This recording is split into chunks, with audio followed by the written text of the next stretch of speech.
سبعة بخير بالهرجي هندبن تماشاوان و گهدارن و این هجا هفته بیابدما پایتخت اکتومی روش باشه ددنا دست بکرن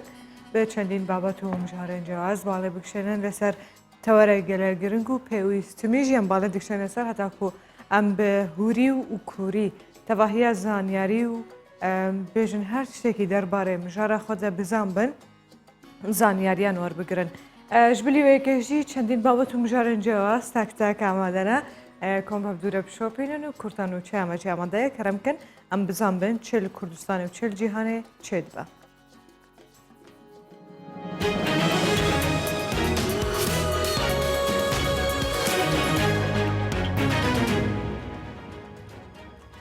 سروک حکومت هرما کردستان راگهاند کروجانه پزشک و کارمندان تندرستی روبروی مترسیان دبن. مسئول بارزانی سروک حکومت هرما کردستان در چارچوبه سردان خدا جبو سنتر هوانگی و فریا کوتنه یا 122 هروهاره به برایتی بانک خوین راگهاند که پزشک و کارمندان تندرستی رول کوای گرنگ در خدمت کردن هولاتیان دهیا به تایبەتی جی پشتی بەڵاوبوونە ڤایرۆسا کۆرۆنای ڕاگەاندجی کۆڕۆژانە پزیشک و کارمەندێن تەندروستیش بۆ ڕێزگارکردنا ژیانە هاوڵاتیان ڕوبڕووی مەترسیان دەبن ئاماژە بۆ یەکێشیدا و حتەنها حکوومەتە زێدەتر ژێ 45 ملیارد دیناریش بۆ ڕوبڕووبوونە کۆرۆنای دابین کریە.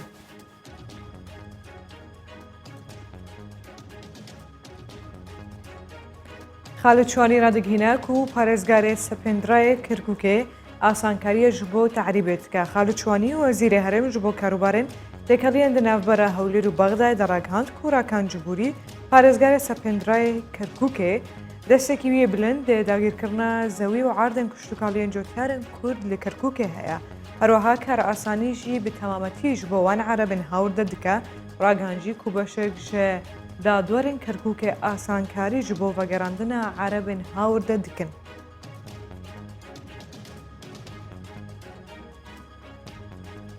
لاری خبرچی وزیر دروی روسیه رادگهینه که روبروبونا سربازیان کلشکری دنابرا حکومت و اپوزیسیون سوریه ده بداوی هاتیه. سرگئی لاوروف وزیر دروی روسیه رادگهینه که شروع روبروبینن لشکری دنابرا حکومت سوریه و اپوزیسیون ویولاتی بداوی هات و تنه 2% گرم و گرنگ دو ویولاتی ده مانه او جی دوسیه ادلب و روشگلات فوراتنه. لاوروف اماجه بو یکیجیده که هر دمکه روش آرام بو ئەواگەرەها بەشە سەربازیە رووسیا و تورکیا دەست پێ دکن.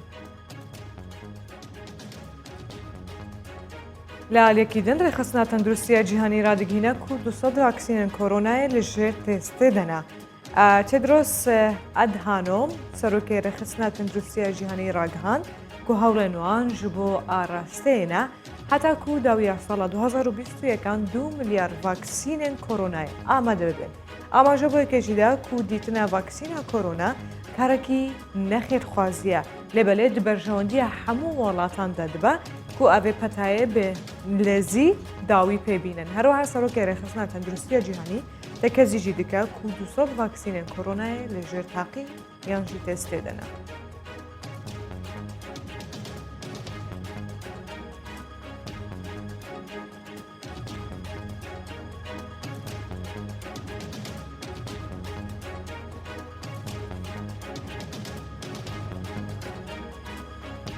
وجا کورتای مجیب سر هفته دهات نهاجی وقتی ویگه کو ام تکلی مجار خوب بن و هم جهن بابت هم بشوپینن و بگل هفکارن خواه کامیرن کردستان سوشاجی روشا باشار و باشار و کم شوپین.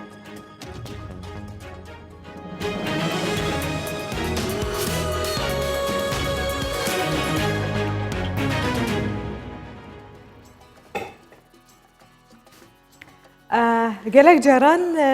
هن کار هنر دما کمروف انجام داده دلخوشیه که جگیرتی نجبه که بدویه که خوشگبونه که بده سیمایه که انک جوهه کی گشتی و حد که کود به افجه پنجمورا منه ملوه داره افتشت کرد چپ چاندنه داره که به چپ پاقش کرنه که به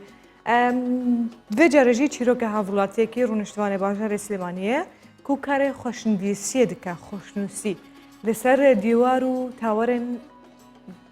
گەرەکە خوان و جادەیە خوا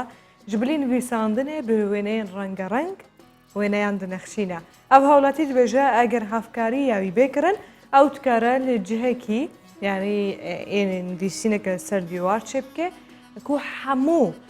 تاخو جركن باجار بوينه لسر ديواري شبكة بيجي كان ببينن بروجي خطها آمده كريا ونهاجي تش خلكرة وينه كشاية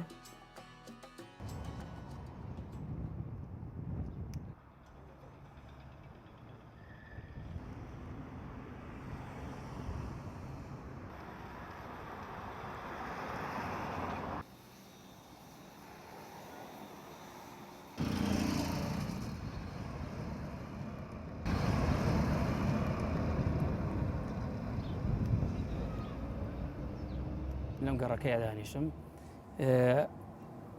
هەستی خۆم برامر بەوەیکەوە ئەم شارە ئەم شوێنی کە تیا دانیشم تەنها دیوار و خۆڵ و ئەمانێ حەزم کرۆ کارێکی هوەری بێدە سەر ئیشاکە سەر ئەم شوێنە پێم خۆش بووە هەموو ئەم ڕاگرانی کە بۆ ئەم تاوەرە گەورانە بەرزانە دروستکراوە بیکەم بە وێنە کێشان بیکەم بە سروشت و بە گوڵ و گوڵزار بەنیا زیەوەی کەوا تا ئەو سری هەواری شار و ئەو ناوەش بڕۆم.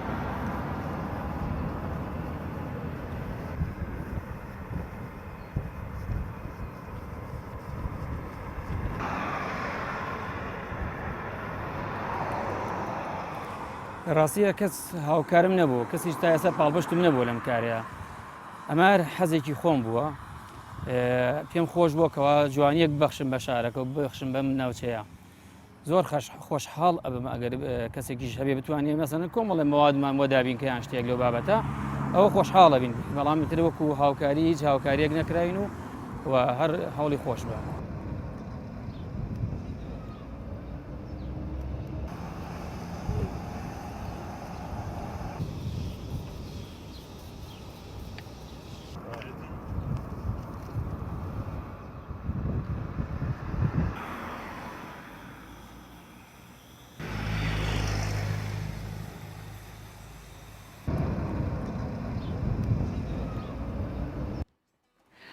ویجه هر وقت موجودیم بالا بخشن سر مشارکه جی کوه پیشانگه که شوکاری نفدولتی لحوله بفکرن و جمع بس جیچی و آرمان جیچی و چه آماده کاری جراحاتی کرند گل برز عبدالسلام عبدالله که بخواه سر پرشار پیشانگه شوکاری نفدولتی روح ما مسای زنینگه جی چندین سال تتمنى خواه دنوا باری در باز کنند گلک بخیراتی روش باش سرچاومه و بیانیا و خوشی به و بهاری به انشالله عمر خواه أفشل بين صال متشوكاري ذكريا. بله. حتى از كما مستيزانكو تسيج هذا بوم سينوغرافيا المعهد العالي المسرحي وشويكاري معهد فنون 24 صال وجامعة زانكوا كلية تربية أو جي 10 صال.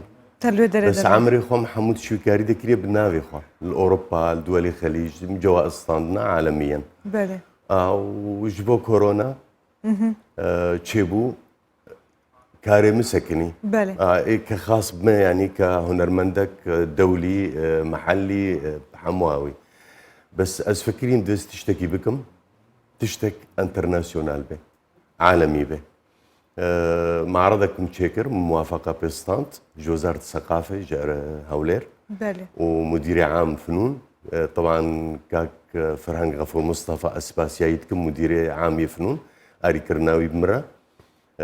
كاك باختيار سعيد مدير جاليري حفت ترنك فكرك مدايم قدس تشتكي بكم فكرة شيء فكرة أول جار دعالمه ده أفكر شدبه طبعا فكرة منه بله از فكريم إنه معرضك تشيكم بيشنجبه دفينا بنافو دنجبه بس نا افتراضي به طبعا جبو كورونا أم نكرن هنرمندا بينن أم نكرن أعمالي بروفيشنال بينن أورجينال عفوا بله أم نكرن بينن وهنرمندي جي نكرن جوالاتا ورن بس از فكريم دفيس تشتكي بديل بكم بس بنفسها خرطبونا خوبه بنفسها خرطبونا بيشنجا عالمي به بريكس تشيكم ثقافي شويكاري عالمي نقابة كردستان وحمو ولاطي عالمي شاوا بجا افتكر من تواصل بدولة عالمي ركر إن كان دولة أوروبيين كان دولة خليج هر ولاتك چار هنرمند من خواستن متواصل بواركر انه هر هنرمندك بعمل خوا بإيش خوا كاري خوا بنافي خوا مشاركه بك اف معرض السليمانيه مبدئيا بشتر ان شاء الله من بنقلين هولير حسب ظرفه صحي بله نها اف معرض مداهف يعني تابلو خوشي عندن؟ لا صد هنرمندن بله سه دولته اوكي بديل مهر هنرمندك صورتك بيكتشر صورتك جكاريوي مخوست اوكي ريزوليوشن عالي امي بالطبعين سر كانفاس كانوا بو لوحك حقيقي بله اف لوحه شبه حقيقيه بس نا اوريجيناله او تابلو امي بيخن معرضك بيشنقاد متحفه ده ازوكاك باختيار سعيد اسباسيايتكم مدير جاليري حفت رانك بله او قصور درباسكا او بيشنقا امي تشيبكن بشتي وينا امي دعوه بدنوا وقناه كردستان بسوچار زقلكي سباسياواتكم وحمو قناه كردستان بله تغطيه اعلامي مرئي طبعا بيشنقا منافي كريتشه بيشنقا المعرض المرئي التلفزيوني الفن التشكيلي بشانقا شبكة في دولتية تلفزيوني كردية او تلفزيون ويدرخن بو وك معرض حقيقي نا افتراضية نا الكترونية بو حقيقي ود اعلام دركبه كوبيا بكواليتي بلند بالضبط تي اما ذكرنج فان تابلوين شبكة رانكون رمندن كشتران سر جهانه تستهولاتان باش داريت كان بله وجا بدياري كراويان بدس نشان كري تشروجي ون دس بيتكن يعني هينون اما ذكريات كن اف مانجك ما از تيدت شغل تواصلام دولي اوروبيه راب دولي خليج راب حموه نرمن بس ازوا اختيار دكم بله اف مانجك از متابعتكم جنها بيست هيفي اخر استلام بو ظهر دهروجا اما فيجا اجراءاتها بكن اما تابلوها بطبعين سركان باس ببيت تابلو يكي مانجا هيفادها حتى ده مانجا هيفادها اف بيشنقاوي تشيببي وتغطيك حتى صحافه ورقيه فيسكار من دو سيستم اختيار كرنا يك السويدا اسباسيايتكم اذكار من نافي بيجم كرمك الاستاذ صبري يوسف بله او اديبه فيسكاركي قلكي جوريا ناقدك تشكيليه بله للسويدا او متابعه تحليله وقراءه في معرض بكي وصحفي دي هيا او جي عالميه النمسا او جي بزمانه الماني وتغطيه بكي بله قالك باشا فيجا كينا وتكارن بين باش داري بكن وان تابلو تماشا بكن تنفرطن يعني تنجبو نمايش كرنينا اف بيشنغا بنافي دولتا اقليمه بله مقوتا موافقه رسمي بيستانديا فروتن ممنوعه تيدا بله كوبيا كوبيا نا اوريجينالا اف معرض تشيبو بشتي خلاص ببي ام قدروا قيمه ددن هنرمندا وإيشيوا ولو كوبيا بله ايه كردستاني هنا بجدار يه كردستاني من استثناء داي او خو هر ولاتك چار هنرمند مداني بس الا كردستان استثناء داي انه بيست يك هنرمند سوريا بحكم از كردي سوريما او جي معمري خد شويكاري دالوركريا ودزان كودا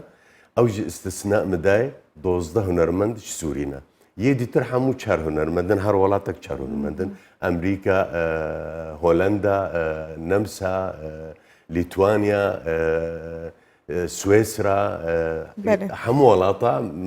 ازنها يعني تازناين بيرامه بس شحم ولاطة چار هنرمند بس الا السوري 12 هنرمند وهرما كردستان جي وكردستان 21 هنرمند مقو غمناكي تبجك جدا كريا خدي جدا لانه فرقي خصينا برده من از بجافكي فراتيل تشتاد ميزانم بالي انه محافظه اقليم قلكن از چار هنرمندا بينم هر محافظك هنرمندك بكون من حقيقة تما في أبو فمن دريكي فراء داوا مقولنا ون طبعا افري داكك باختيار سعيد مقول تفا نافا تختيار بك بله الا شار مختيار كرن يك عميد كلية فنونة السليماني دكتور ريبار سعيد او جي اختيار كر وكاك فرود باقي او محمد فتاح صلاح ركاني اب مختيار كرن يترم حرية داوا انه جدا خلاص تكي بيني مشكلة باش پیام في پیشانگه هیچیه و انتخازن زدتر چه جور تابلوی انت دنمایش بکن يعني تزاني هر تابلوی کو واسه یک خو معنی یک خو هيا و جو انتخازن دوان تابلوی انده چه پیام که بگینن اف پیشانگه من نافق داي بله معنا حرية دا فنان من نقيدان بفكرك معين هر هنرمندك حرة برسالة خويا فني بديت ناخذ بكاري خو من از كارم بعربي بيجم نافي كي جانجي نافي مع بيشنجي ليه بيشانجي اشتر بيجم بيشانجي هاشي وكاريا في دولتي تلفزيوني ايوه مش دلاتك قلت ايوه وغيري وجيد بيجن انه شويكاري رسالك نبيله بله دبي ترتقي بها الامم عالم بلند بي يا هاري فرطر از بي فكريم انه في بيشنجي از نافي كردستان بجهن محمولاتا خلال في بيشنجي دا نافي كردستان مجهاندا سه دولتي بله الجم هر ولاتك جم چار هنرمنديوا برك مشكر برك فكري ثقافي دنقابة هنرمندي كردستان هنرمندي أوروبي خليجي مبرك وقت دستوا مكرنا بهذا جبو دريكي ثقافي كلتوركي كردي اقليم از بجهن مبا ولا تحموا ودانو ستاندنا بواد تشبه وامجي دنجي خوا بشوي كاري بانسانيته خوا بثقافته خوا بتراثه خوا بفلكلوري خوا امجي ام بجهن الولاطه درسته اگر كسك هذا ناف بشانجه تابلويك قالك بالليبو بله ديون كوبي نافروشن بس يا اوريجينال بكره واف اوفر هي بون منا جويشه وكاري بخوج هنرمندي خو اون داخواز بكن كو تابلو بشينش بو في كسي يعني اون تجوري فروتن ناكن بيشي في فكره از اشتربيجم بمتشكر فكره قالك دريم فكرن في بيشنجي بيشنجا اولا نافي كردستان مجهندا حمولاتا بله شويكاري دا دفيكاري دا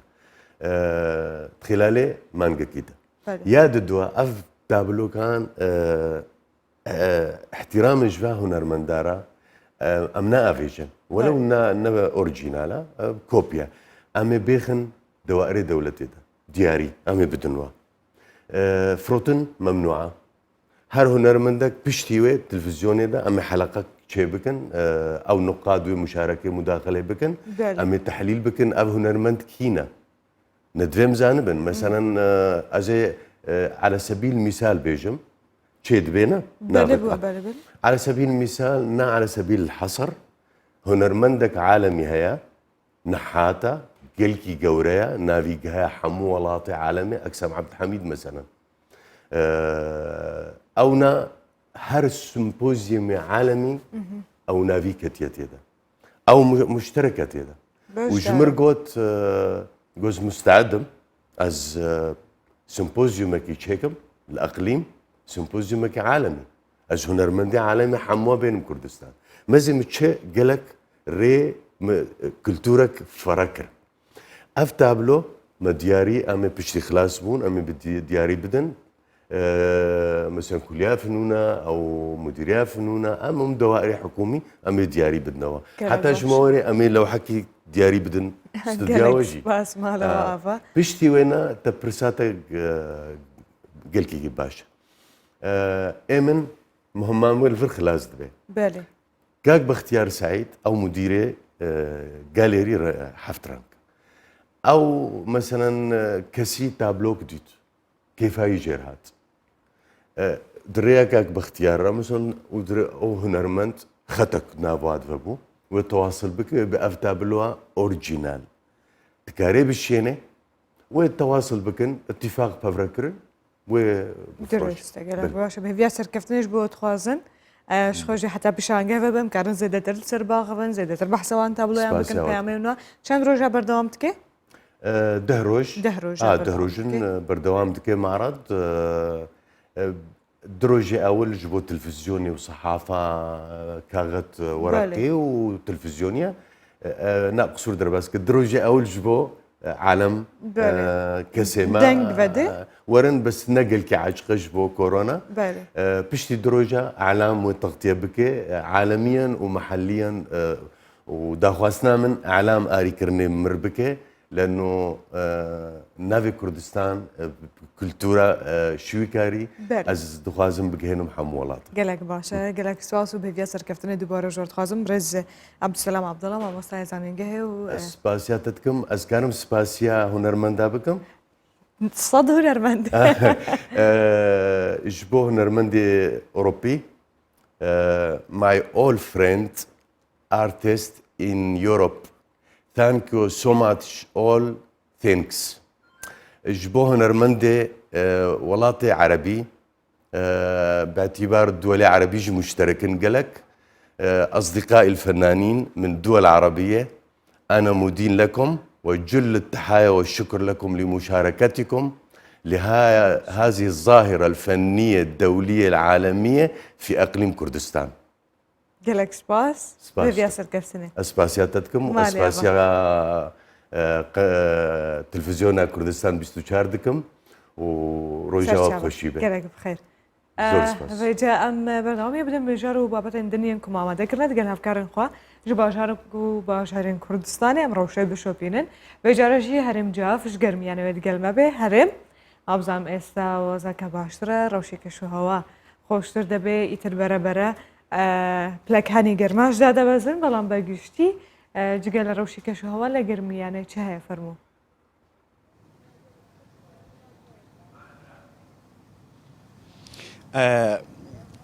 گلستان ڕۆژ باش دیارە ئێستا کەشوهاکە ئەم کاتێککە لەگەڵ تۆ قساکەم بایکی فێنک و خۆشی دێت کەشوهاواکە هەندێک گۆڕانکاری بەخۆ بینیوە بەڵام من باسەکەم زیاتر ئەمڕۆ لەسەر بابەتی هاتوچۆیە یەکەم تەنها دوێنێ لە سنووری ئیداری گەرمیان دوو ڕووداوی هاتوچۆ بووە 11 کەس بریندار بوون 5 ئۆتۆمبیل زەرەر و زیانیان پێگەیشتووە و ئەمە هەندێکی بۆ گەڕێتەوە ڕێگاکان یەکساییدن و ڕێگاکان ناونراون ڕێگای مەرگ ئەمە سەرباری ئەوەی لە دەستپێکی کابینەی نوێی حکوومەتی هەرێمی کوردستانەوە کارکردن لە هەموو ئەو ڕێگای یەکساییدانەی نێوان شارەکانی گەرمیان بە چڕی دەستی پێ کردووە بۆ ئەوەی ئەو ڕێگایانە بکرێن بە دوو ئاراستە بکرێن بە دوو سایید بۆ ئەوەی ڕووداوەکانی هاتوچۆ کەم بکرێتەوە ئێستا خۆشبەختانە ڕێگای نێوان کەلار کفری کە یەکێک بوو لە خراپترین ڕێگاکان و زۆرترین ڕووداوی هاتوچۆی تێدا ڕوئەدا ئەو ڕێگایە کاری باشی تێدا کراوە یان توانم بڵێم لەستا سەتا کەمتر لە 120 ماوە بۆ ئەوەی تەواو ببێ و ڕێژەیەکی زۆر باش یانی 180 ڕێگاکە تەواو بۆ خەریکە ئەبێ بە دوو ئاراستە وهروە ڕێگایەکی ترەکرێتەوە لە کفریوە بەرەو گوندەکانی ناوچەی زەنگاباد ناحەکانی کوڵەجۆ و کۆکس ئەو ڕێگایش 10 گوند ئاوەدان دەکاتەوە ناوچەکە دەبژێنێتەوە ڕێگای سلێمانیش دەربەندیخانش کاری تێدا دەکرێت بەڵام گوڵستان ئەوەی مەبەستمە ئێستا من لە کفریم دوو ڕۆژە لە تۆڕە کۆمەڵایەتیەکان بازباسی ئەو فلکەیە لە پشتی منەوە ئەگەر پێشانی بدەم ینی فلکەیەکی زۆر بچووکە لە قەزای کفری تیمە ئەندازیارەکانی هاتوچۆ فلکەکەیان دروست کردووە دوو ڕۆژە لە تۆڕە کۆمەڵایەتیەکان گوڵستان باسی دەکرێت و دەڵێن ئەو فلکەیە بڕی 2 ملیۆن دیناری تێچووەوە بە تەنزەوە باز دەکریانی دەیان کۆمنتی جۆرا و جۆر و تەنزی لەسەر وتراوە لە دوێنێەوە ئەوە فلکەکەیە فلکەیەکی زۆر بچکۆلانەیە و فلکەیەکی جوانیشە بەڵام دیارەوە تیمە ئەندازەیەکانی هاتوچۆی قەزای کفری ئەوەیان کردووە و ئەو تیمانە بێشک من بە بەردەوامی بینی و من ینی بە گەرما بە سەرما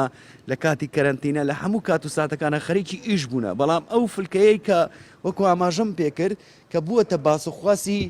سوسیال میدیا لە دوێنێەوە من ئەمڕۆ لەگەڵ ئاراسکەری بەڕێوەبەری بنکەی پۆلیسی هاتوچۆی قەزای کفری قسم کرد ئەو باسی ئەوەی بۆ کردم وتی ئەو هەواڵانەی تەنانەت ماڵپەڕی فەرمی هەندێک لە میدیا و ئەوانش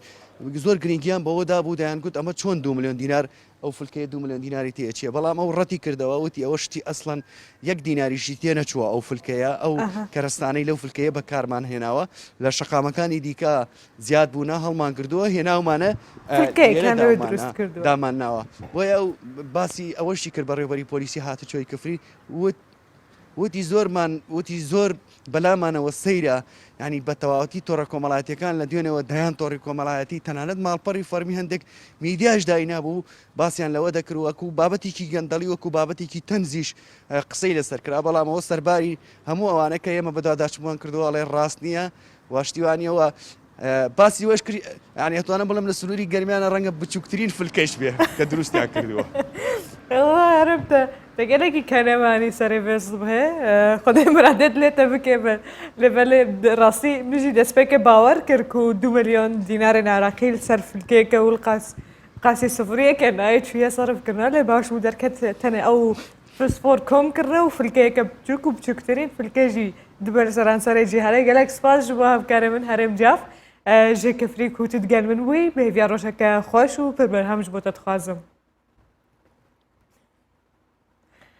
لە باکوورە ڕۆژهڵاتێک هەربەلایێ بەحسا عراقێتکن کەل هەکەیە دیرۆکەیە بنابێخان العتیش کو دەسەردەمێ خۆدا کاروانێن سەرا زیارەت هاوێتکردن ژالێ دەسەڵاتدارێن عراقی ڤەژی هاتیە پشتگوخستن فەرەمۆشکردن و هێدی سیمایên wan شونواران jî namînin û ji dest diçin. Ji birî ku beşekî gelekî ji wêne ji dîwarên wêne û derwazeya wêne ketine xwarê rûxane xelkê wê taxê jî dibêjin ku ew hêvî dikin ku ew qere bênûjenkirin paqijkirin ji ber ku roja îro bûye cihê zibilxaneyê. ئەمە هەموو ئەوەیە لە قەڵای خانە لە عەتیشی ماوەتەوە قەڵاکە 10 کیلۆمەتر لە باکووری ڕۆژهەڵاتی کەربەلاوە دوورە. مێژونووسان دەڵێن بەهۆی پشتگوێ خستنەوە خەریکە قەڵاکە بە تەواوی خاپوور دەبێت. شوێنەوارەکە لەلایەن دەسەڵاتدارانی عراقیەوە فەرامۆش کراوە و هیچ شەنگاوێکی نۆژەنکردنەوەیان بۆ نەکردووە. بەشێکی زۆری دیوار و دەواازەکانی قەڵاکە ڕووخاون تەنانەت گۆڕەپانی قەڵاکەش کراوەتە زبڵخانە. أثر هذا عمره أكثر من 300 سنة. تەمەنی ئێرە 300 ساڵێکە لە کۆتایی سەدەی 18 دروست کراوە. ساڵی 1774 ئەو کات سەردەمی دەسەڵاتدارێتی عوسمانیەکان بووە. لە ساڵی 1534 دەستی پێ کردووە تا هاتنی بەریتانیەکان لە ساڵی 1970 بەڵام خەریکەم شوێنە چیتر شوێنەواری نامێنێت. ئەم قەڵایە لە کۆنداوە کاروانسەرایەک شوێنی پشودانی گەشتیاران بووە بە تایبەتە و زیارەتکارانی ڕوویان لە کەربەلا دەکرد. بەڵام ئێستا و شوێنەوارە لەگەڵ زیاتر لە 14 شوێنەواری دیکە کە بەشێکیان ناوەندی ڕاپەڕین و بوون و بەشێکیان مێژووی ئاینزای کریسیانەکانن بەڵام بەهۆی پێشگوێ خستن و نۆژەن نەکردنەوەیان و هەڵکۆڵینیان لەلایەن کەسانی نەناسرا و خەریکە زۆربەی شوێنەوارەکانی پارێزگاکە کۆتاییان پێدێت. شۆڕژگەرانی ساڵی 1920 قەڵاکەیان بەکارهێناوە و شێخزاری هاتوۆتە ئەم ناوچەیە کە پیاوێکی ئاینی سون نەبووە. پشتیوانی سەربازیان پێشکەش بە خەڵکی ڕاپەڕی و کەربەلا و دۆڵی فرات دەکرد. سەرەڕای هەموو ئەو داهاتەی لە گەشتیاری ئاینیەوە لە پارێزگای کەربەلا دەست دەکەوێت بەڵام دەسەڵاتی خۆجێی شارەکە و حکوومەت گوێیان بەناوچە شوێنەواریەکان نەداوە و لە هەموو ڕوویەکەوە پشتگوێ خراون. فارس عوسمان ئەو هونەرمەندێکی کوردە ji bo ajarê Qamişloyê demeke dirêj e di nava hunerê de û jiyana xwe tê de derbas dike piştî koça piraniya hevalên wî yên hunermend nihayenî koçkirine çûne war veguhêstine niha jî şînkayiyê difroşe vê cekem çîrokayîne bibînin û çima dûrî hunerê ketiye. Piştî derbaskirina nêzî 25 salî di jiyana hunerî de niha Faris Osman di taxeka bajarê Qamişlo de li ser vê bestê şînkayiyê difroşe. Faris dibêje jiyan gelekî zehmet bûye û nemîna berê ye. Jiyan berê xweştir bû. Piraniya hunermendên ku Faris bi wan re şahî li dar dixistin, koça dawî kirin. Niha bi hesret wan tîne bîra xwe. Temenê Faris 65 salin û nema dikare karê giran bike. قش همو غم وتعب وياسطا بري حياته ودي وكيل في شبرود شغلي متقنع الحساب يعني دسم تكنجل دسم مدنارين هذا وقدر ما عرابك قريبون السردر بقى متميك دشخين والله ورغم يقولوا شيء دبوس سباع أصحياء صعد واصديك طبعا دعوتهم دبوس سباع أزدهاتهم حداد باطونا دشغلين بنايات هذا بيع قرمة هافيني وشيكي وخدي وكيل حياة هسنين متبوم خين تميد دسم قليش يبوش دربكي فارس بقلك هنرمندين نافدار ردركات مينا محمد شيخو سعيد يوسف صلاح رسول شفيق بافي رعد وسعيد قاباري وقلك نافيندن ليد بيجا بشتي كوچا برانيا فان نافان هنرا روج آواي كردستاني هن بهن لاواز دبا و باشفت گره وشخيرا خدير أجي بيرشو باما حيفا ايوه كنا قولوا زوهر حمد شيخو قلكي هجاب وقلكي خدير بشتي او تشو او حرب حر النرم فن بقيمة دبي بشتي او تشو بتشيكي هين يانا بشتي اجا ابو زورو جي تشو خدير بجارك يا فن تتعمش رنما ابدا تعمش فن رنما فنان مظبوط قشتون بس كز جي كسي يجي ناقرا محمد شيخو سعيد يوسف حر يكي وجه مدرسة كويناهي پرانیار هوالین فارس چون بردلوانیا خوده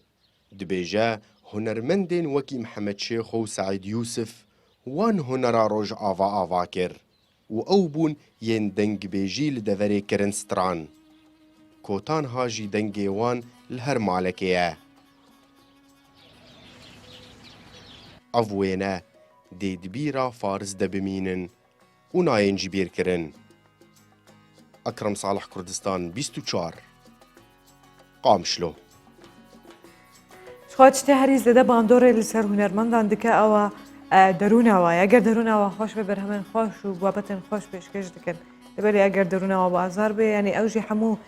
کاروادانا لسر برهمن وان کار واناجی و تناهیجی نخوشه جوتیار و گنشینن گند امیر شابان لشاروچکه چو کرجا یا سر به پارزگاه هجول امرگه با کره کردستان نوی آبچه کیلو دو بدرشن مختلفن به هر ورزی بکم دست به کم کرنا و جی کرنا بر همه کنجه ایسال دکن افکار لسر شوازا کون به آمرین کون جه بری صبحی و حتی درنگن اواری کارید کن و بر همه کنجی جی کم دکن باشک جوان بر همانجی تنشاندنج و بازارندن و باشکندنجی وقت پداوستی جیان خواه بکارتینن وەرزی هەر بەرووبوومێکی کشتتوکاڵی بێت جووتیارانی کوردستان پڕخەرمانن و دەست و بازویان بێ ماندوو بوون دەخەنە بەر ڕنینەوە و چنینەوەی ئەو بەرهەمە. دروێنەکردنی کونجی لە قەزای چوکورجا سەر بە پارێزگای جوولەمێرگی باکووری کوردستان بە هەرەوەزی دەستی پێکرد. گوندنشینان لە گوندی ئەمیر شابان لەگەڵ کازیوەی بەیاندا و دواتر لەژێر گەرمای نیوەڕۆیاندا تا ئێوارە بە گەنج و پیر و ژن و پیاو دەست دەکەن بە کۆکردنەوەی بەرهەمی کونجی بە ڕێگانەری تێکەی خۆیان بەری ڕەنجی ساڵێکیان کۆ دەکەنەوە. هەشتێ پێ ساڵیمە وەختێ زەمانێ بۆ بنمە بۆ پیرێنمە ژیۆرۆمە سەر ڕێژبەیەتێ بوو ڕێژبەیەتە خۆ ما پاس خودات که ما حیوان خودات که دوسکا گیاش چو تیپان و چو تشتت و چو نبود گوندنشینان و جوتیاران بژێوی ژیانیان لەسەر کشتتوکاڵە و بۆ هەر وەرزێک چەندین بەرووبوومی جیاجیا کۆ دەکەنەوە و ڕەوانەی بازاڕەکانی دەکەن. ئەو کونجی ئێستاش کۆی دەکەنەوە لە وەرزی بەهاردا چاندویانە و ئێستا هاتۆتە بەرهەم. جگە لە کونجی ڕۆژانە هەنجیر و هەنار و خوورماش کۆ دەکەنەوە و جگەلەوەی بەشێکی بۆ پێداویستی خۆیان دابین دەکەن و بەشێکی دیکەشی ڕەوانەی بازاڕەکان دەکەن. کەشوهەوای لەباری ئەم ناوچەیە تەواو گونجاوە بۆ بەرهەمهێنانی چەندین جۆری دانەوێڵە و سەوزە و میوە. بۆیە جوتیاران دەتوانن پشت ببەستن بەو داهاتەی لی کۆ دەکەنەوە. پاژماوەی ئەو بەرهەمانەش کۆ دەکەنەوە بۆ ئاژەڵەکانیان و بەکارهێنانەوەی لە وەرزی زستاندا. وەکی کونجی بە چەندین شێواز سوودی لێوەردەگیرێت و بەکاردەهێنرێت لەوانە ڕۆنەکەی کە بۆ چەندین دەرمانی سروشتی و چارەسەری تەندروستی بەکاردێت و جگەلەوەش کونجی خۆی دەبێتە خواردنێکی بەسوود و دەوڵەمەندە بە ڤیتامین و زینک. هەروەکومش دەست پێکە بە ژیاماژە پێدایت گەل هەفکارن خۆش باژارۆکی و باژارن کوردستانê ئەم مژارە چۆپینم زانبن ڕۆژەوچە هەیە لێ بە لێvê جارە هێرۆ bi taybetî berê xwe daye şeqlawê hêro roj baş cihêta gelek xweş e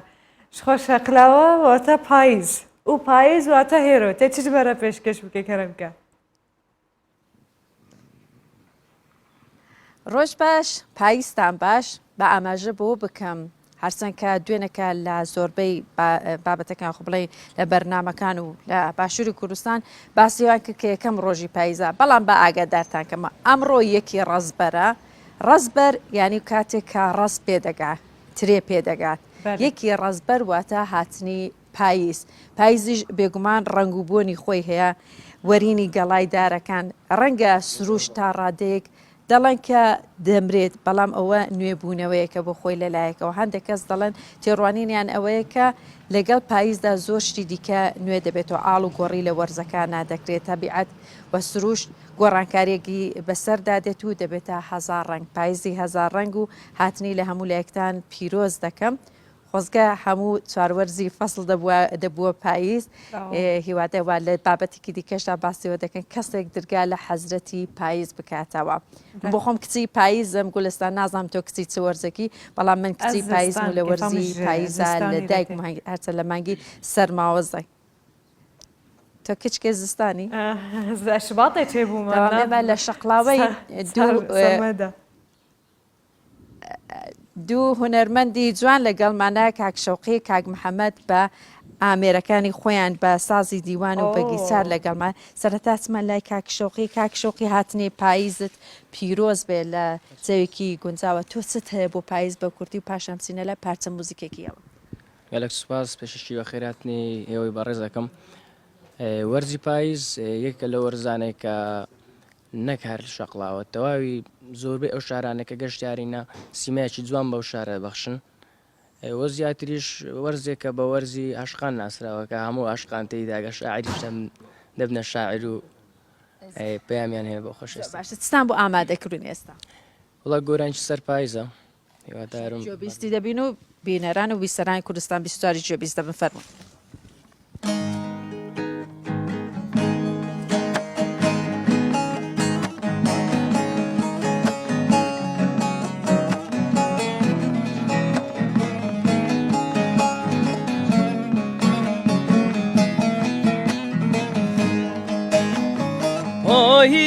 پاییزی او دماشو پاییزی او دماشو برزوستان دردگران بو برزوستان دردگران بو چندین بوهار و در باز بو چندین هاوین و در باز بو آگیره دل من درمان نبو آگیره دل من درمان نبو خۆش بێ پارچەیەکی موزیکی زۆر جوان گولستان پاییز هات دەردێمە دەرمان نەبوو چەوە دەرمان نەبوو ئەو سترانێکی بادینی کرمانجی بۆ تەگوت ئەویش پێشکەش بە بینەرانی کوردستان بیستواکو خۆی باسی کرد گەشتیاری شەقلاوە جیاوازە وا سروشتی شەقلاوە جیاوازە لە پاییزە هیوادانی کە پاییزێکی خۆش بێ بۆ سەرجەم عاشقان و بۆ کەسانێکە بە تایبەتی شاعریش یعنی هێرو ئەس خازم زانبم دەکەنگی دلێ مرۆڤ خۆش نەکریە gelek xweş bû ji xwe eger roja xwe jî bi stranekê û sadest pê bike mirov derûna insan xweştir dibe hêviyên wî xweştir dibe zerdexeneyek diriz dibe ser lêva yekî kêmanî ew jî digel te gelek spas ji bo hevkara min êro mewlûdî ji bajarê şeqlawa tu digel min bûyî ئەمانەت زوو هونەرمەندا دەرباس بکە سترانێکی ژمێرە بێژن سبەها سپاسێرە سەرچاوە دەجم بەحسا تەوەرەکەدن بکەن کو ماما دەکریا و ژێ فستیڤالەکە نێودەوڵەتیە فیلمان تێ برەڤەچوون و ئەوژی دکەمپاکە ئاوەڕیاندا کۆچوەراندا لە ئافرینە برەڤە دەچە دیگەل برز محێدین ئەرسەلان کو بخواندامە لە ژنەی ئامادەکاریە فستیڤالە سینەماییە شەهبایە بنافێ شەهبایە ئە فستیڤال برەڤە دەچێ و بریا سکایپێڤە ڕاستە ڕاست ژە ئافرینە دیگەل مەدبە برز ڕۆژ باش هون ئامادەکاریان خۆ دەگەهانە کو و چاوە وەڕێک خستیە و فستیڤالێکە نەودەوڵەتیە فیلمان دناڤە کامپەکە لە برەڤە بچێ ڕۆژ باش لێ ئەمە دەنگی نایە من دەنگ باش نایەتە ئەس بچێکی دەنگی خۆ بلند دکەم بەلێ دەنگی وە کوک نایە باشە ئەزە پرسا خۆ دووبارە بکەم هەوڵ بدەن و بهێتە مەبەسجی ئەوە کۆنها فستیڤالەکە نێودەوڵەتی یا دووەلی یا فیلمان دکامپەکە کۆچبەرامدە لە عفرینێ هون چێ دکەن ینی پرەنسیپ و هەموو جەهێن ئامادەکاریە درستن حتا vêgavê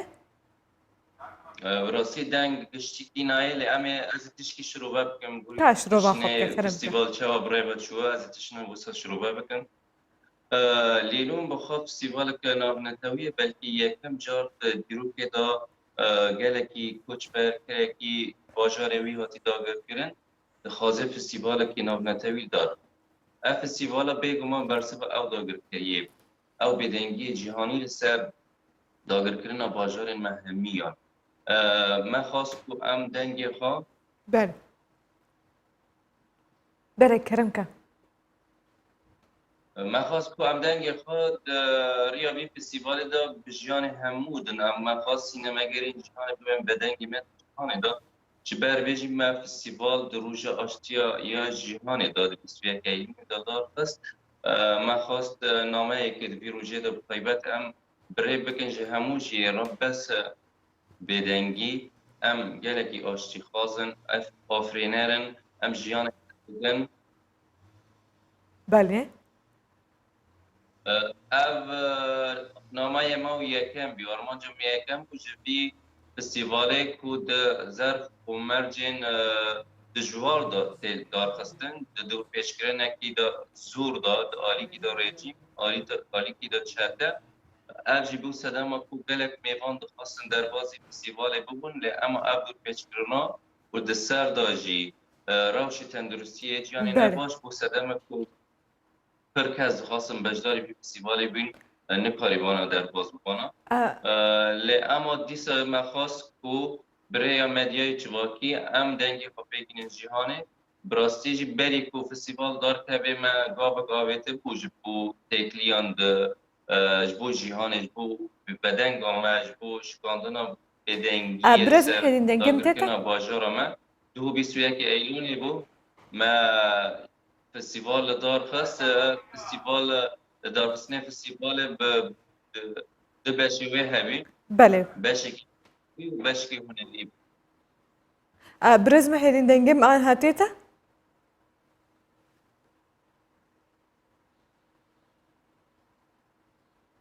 Birez mehêdîn dengê tê te deng nahat نهار gelek baş e merheba şere roj baş me guhil te gir te çawa behsa festîvalê kir ez xwazim zabim ev festîval çend beşê wê hene dadvan kînem dadwer kîneyên ku bên amade bin ji ku derê hatine vê festîvala nêzîkî 2200 film pêşwazî kir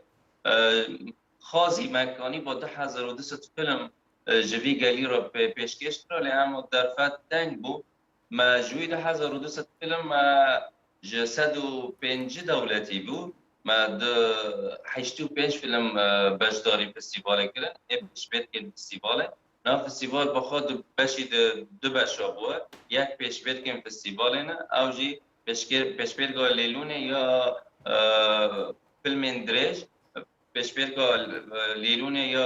ya filmên kin û pêşbêrka festîvalê ya ê kurta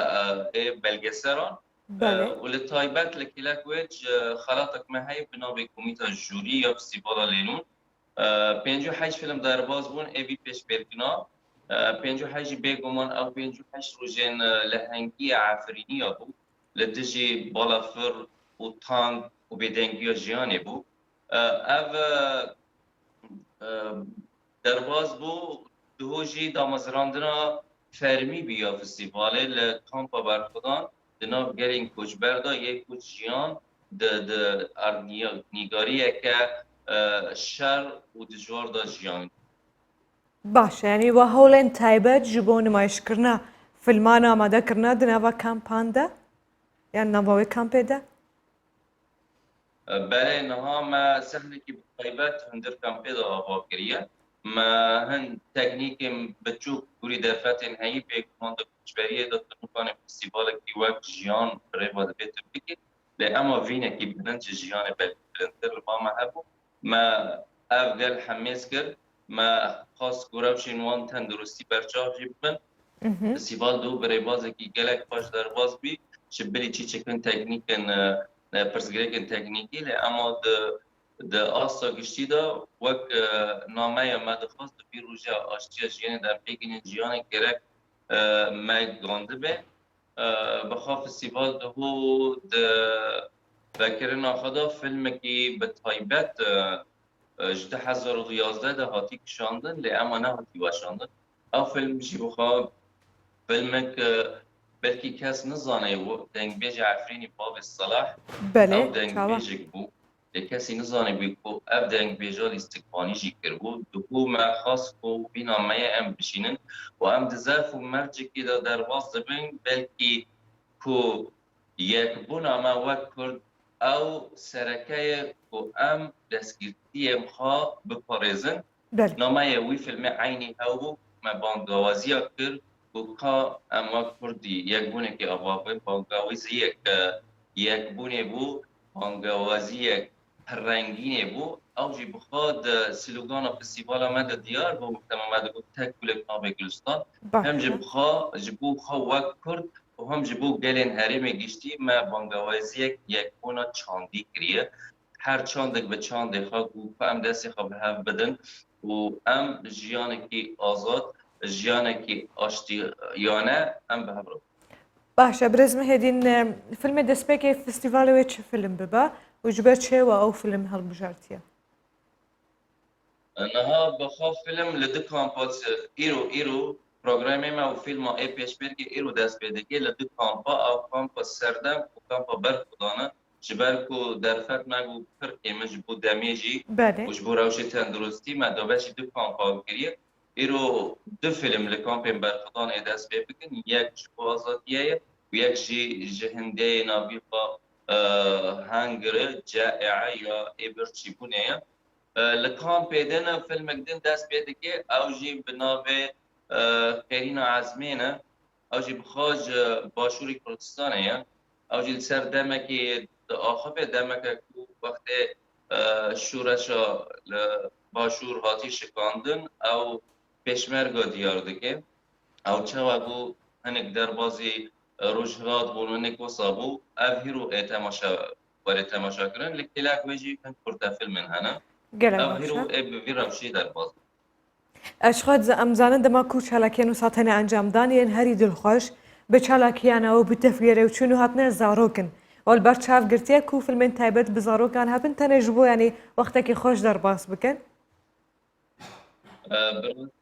براستی رنگینه که پر باش د فیلمان دا محل بشرا فیلمین محل بجارتی جبو کسین